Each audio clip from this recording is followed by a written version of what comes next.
आप तमाम जमात को हमारी जानिब से या अली मदद। मौला अली मदद। लास्ट पॉडकास्ट में हमने हमारे प्यारे मौला अली की 10 स्टोरीज बताई हैं, लेकिन वो शॉर्ट में थी।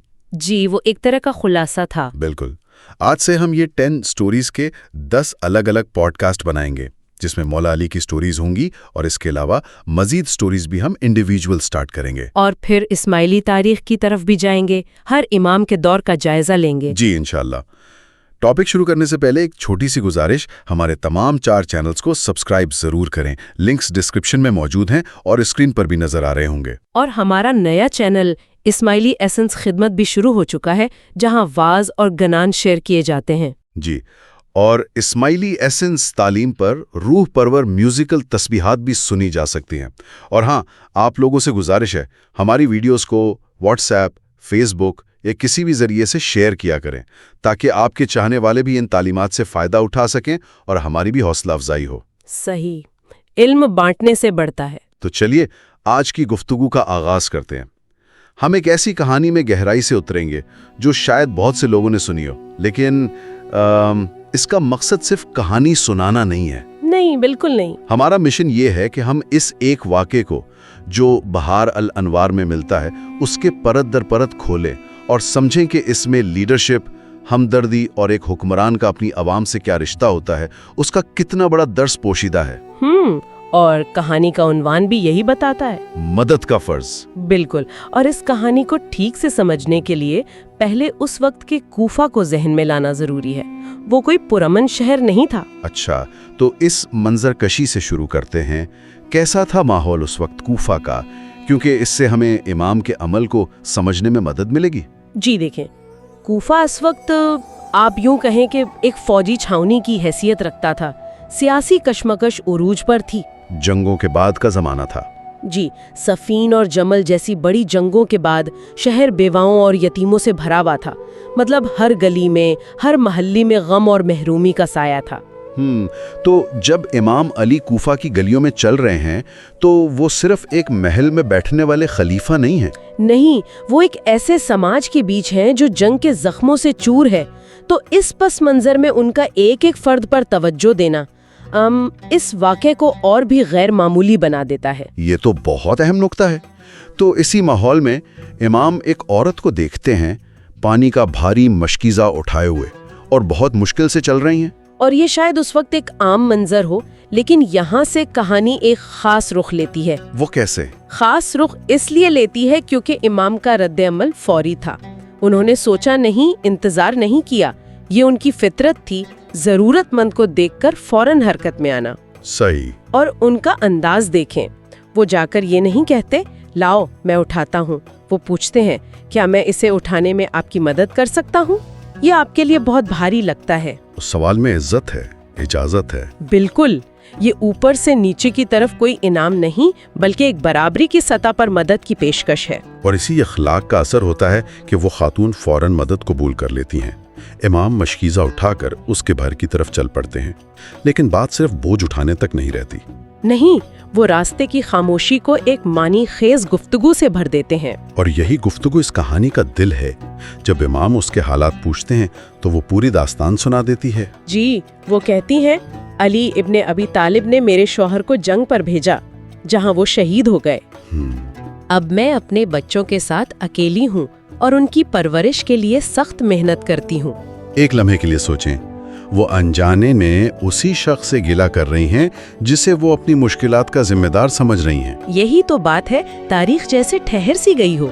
उसे बिल्कुल अंदाजा नहीं कि वो किससे मुखातिब है। यहाँ पर किसी भी आम इंसान का रद्द-ए-अमल क्या होता?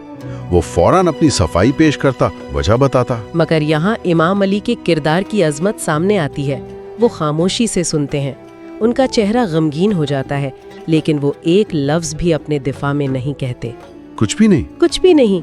वो ये नहीं कहते कि जंग के फैसले क्यों जरूरी थे या तुम्हारे शौहर ने शहादत का अजीम रुतबा पाया। नहीं, वो इस लम्हे में सिर्फ उस औरत के दर्द को महसूस करते हैं। वो उसके जज्बात को अहम समझते हैं, अपनी जात को नहीं। बिल्कुल। वो अपनी शिनाख्त जाहिर किए बगैर उसके दुख को तस्लीम करते हैं। ये सब्र की, हमदर्दी की इंतहा है। खामोशी से मशकीज़ा उसके घर रखते हैं और चले जाते हैं। एक बेचैनी सी है। जी, एक एहसास जिम्मेदारी उन्हें सोने नहीं देता।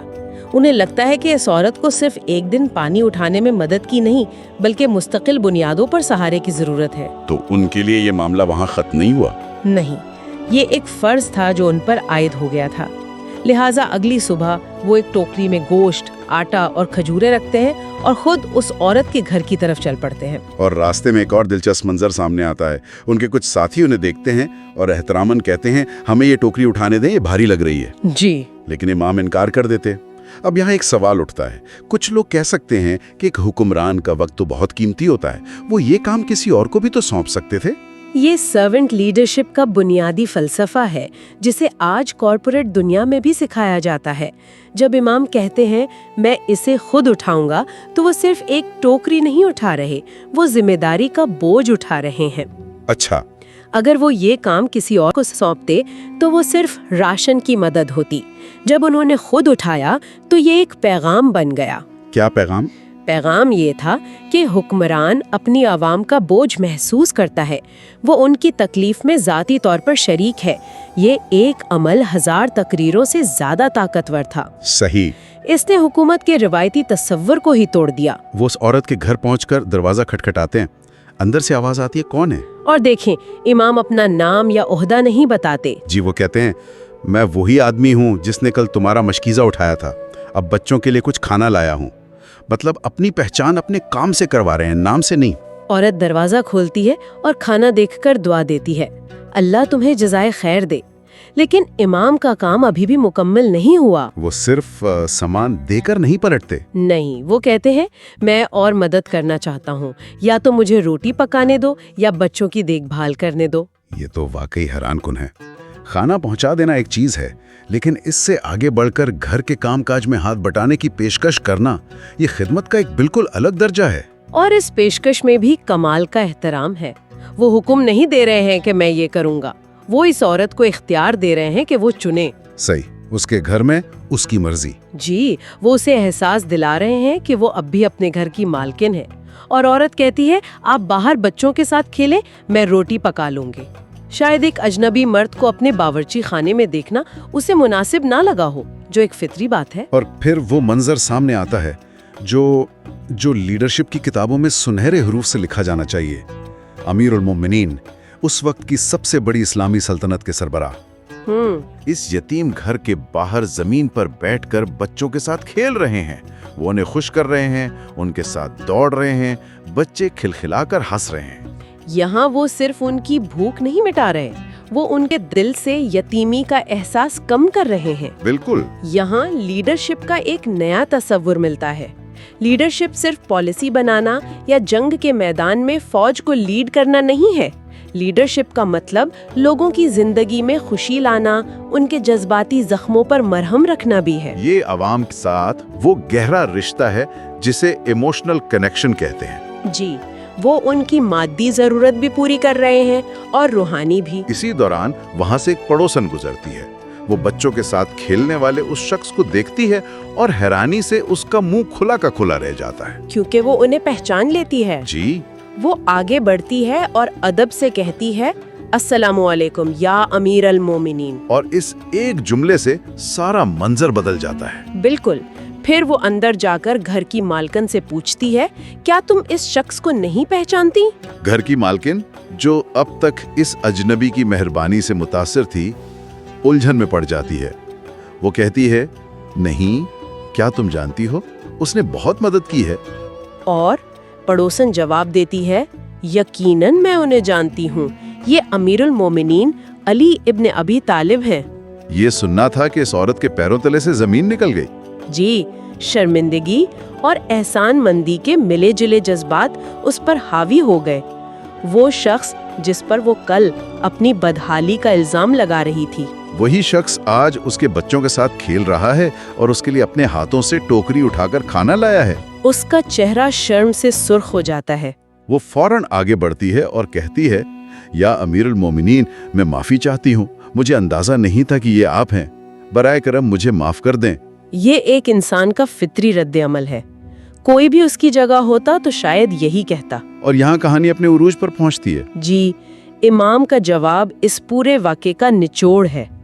उनकी पूरी जिंदगी की तालीमात इस एक जुमले में सिमट आती हैं। वो क्या कहते हैं? वो उसकी माफी को कबूल या रद्द नहीं करते।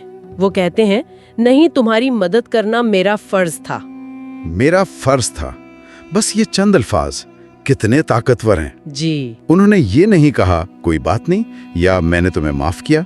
उन्होंने माफी की जरूरत को ही खत्म कर दिया। बिल्कुल, उन्होंने उस पूरे अमल को एहसान के दायरे से निकालकर फर्ज और जिम्मेदारी के दायरे में डाल दिया।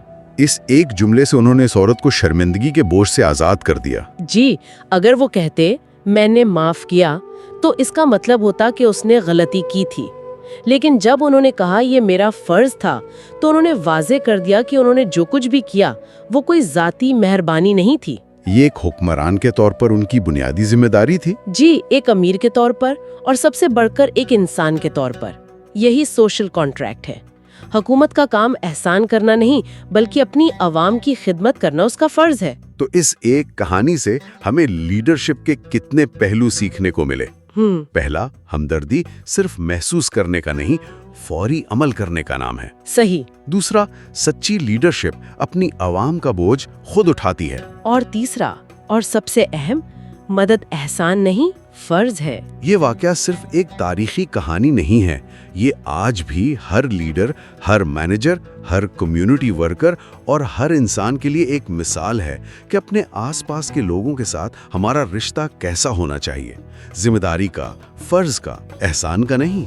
नेक्स्ट वीडियो में हम नेक्स्ट स्टोरी बताएंगे जिसका नाम है 2 ट्रैवलर्स। तो तब तक के लिए इजाजत दीजिए। या अली मदद।